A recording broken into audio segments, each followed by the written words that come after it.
Good morning everybody. दोस्तों, हमारे बीच हैं डॉक्टर अंशुल महाजन, लुधियाना के साइकेट्रिस्ट। तो आज हमसे डिस्कस करेंगे बाइपोलर मूड डिसऑर्डर के बारे में, और आज का दिन है world bipolar mood disorder day. Doctor welcome to the show. Thank you so much. तो आज आप हमारे दर्शकों को बताएं कि बाइपोलर मूड डिसऑर्डर जो है ये किस बीमारी को कहते हैं।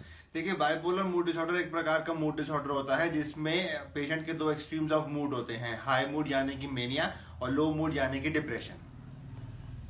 तो ये जो हाई एंड लो मूड्स होते हैं, जब पेशेंट का हाई मूड होता है तो उसकी फैमिली मेंबर्स को कैसे पता चलता है कि पेशेंट जो है ये मेनिया या हाई मूड में है। देखिए, मेनिया के सिम्टम्स ऐसे होते हैं कि जैसे पेशेंट में फुल ऑफ एनर्जी होती है, उसका मूड एलिवेटेड रहता है, वो बहुत ज्यादा बोलता है, बहुत ज्यादा खुश रहता है, बहुत ज्यादा पैसे खर्च करता है, बड़े बड़े विचार आते हैं उसको कि मेरे में सुपर पावर्स है, मेरे में शक्ति आ चुकी है। ये जब फैमिली मेंबर्स उसको अपोज करते हैं तो उसको गलत लगता है। वैसे तो बीमारी होती है और पेशेंट इस दौरान अपने आपको बीमारी नहीं मानता है, और इसमें इंसान की नींद कम हो जाती है, उसकी रिक्वायरमेंट स्लीप भी कम हो जाती है।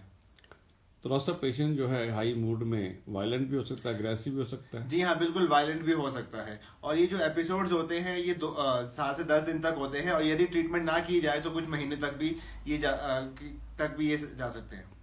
तो ये तो डॉक्टर साहब आपने मैनिक एपिसोड में बताया, जिसे पेशेंट जो है बिना कारण खुश रहता है, भागता रहता है, एक्टिव रहता है, और ये उसकी नॉर्मल लाइफ से हट के होता है, ठीक है ना।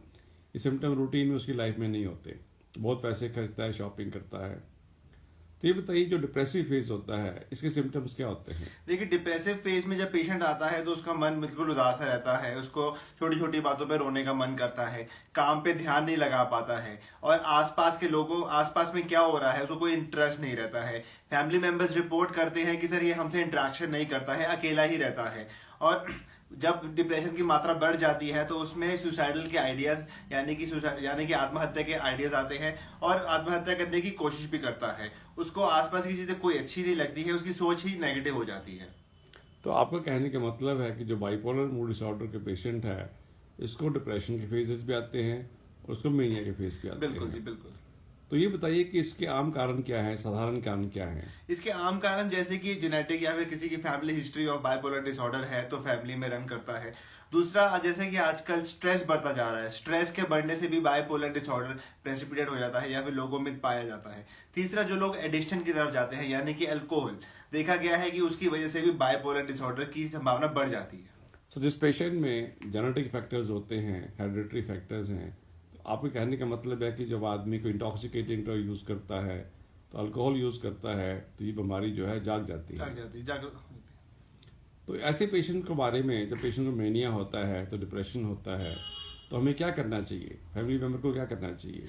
देखिए, फैमिली मेंबर्स को सबसे पहले तो अपने नियरेस्ट कंसल्टेंट साइकियाट्रिस्ट को दिखाएं। अगर यदि पेशेंट वायलेंट है तो उसको हॉस्पिटलाइजेशन की जरूरत है, उसको पहले हॉस्पिटलाइज कीजिए। कुछ मेडिसिन होती हैं जैसे कि एंटीमेरिक मेडिसिन होती हैं जिससे उसका वायलेंस कंट्रोल हो जाता है। कुछ मेडिसिन होती हैं जो कि हम उस पेशेंट को स्लीप के लिए देंगे जिससे उसकी नींद प्रॉपर हो जाती है। और यदि पेशेंट डिप्रेसिव फेज में आया है तो एंटी डिप्रेसिव मेडिसिन होती हैं। साथ ही साथ कुछ कॉग्निटिव बिहेवियर थेरेपीज होती हैं जिससे पेशेंट का हम डिप्रेशन दूर कर सकते हैं। पर यदि पेशेंट सुसाइडल आइडिएशन में है या फिर सुसाइडल अटेम्प्ट के साथ आया है तो हो सकता है कि उसको भी हमें एडमिशन करना पड़े। सो जो मैनिक फेज में जब पेशेंट ज़्यादा वायलेंट होता है या डिप्रेशन में पेशेंट ज़्यादा डिस्टर्ब या सुसाइडल होता है, तो इन पेशेंट्स को आप एडवाइस और हाँ, पेशेंट्स के फैमिली मेंबर्स को ये चाहिए कि उनकी सेल्फ मेडिकेशन ना स्टार्ट करें। जब तक डॉक्टर बोले तब तक मेडिसिन खिलाएं, और मेडिसिन खुद से बंद ना करें ताकि दोबारा बीमारी ना उभरे। और जो नशे की वस्तुएं जैसे कि ड्रग्स होगी, नशे की, अल्कोहल है, इस पेशेंट्स को उनसे बचना चाहिए। हाँ जी, अल्कोहल से बचना चाहिए। तो ठीक है डॉक्टर साहब, थैंक यू वेरी मच। आपने बड़ा शार्प शब्दों में ब्रीफली हमारे दर्शकों को बताया कि बाइपोलर मूड डिसऑर्डर क्या होता है। थैंक यू डॉक्टर साहब। Thank you.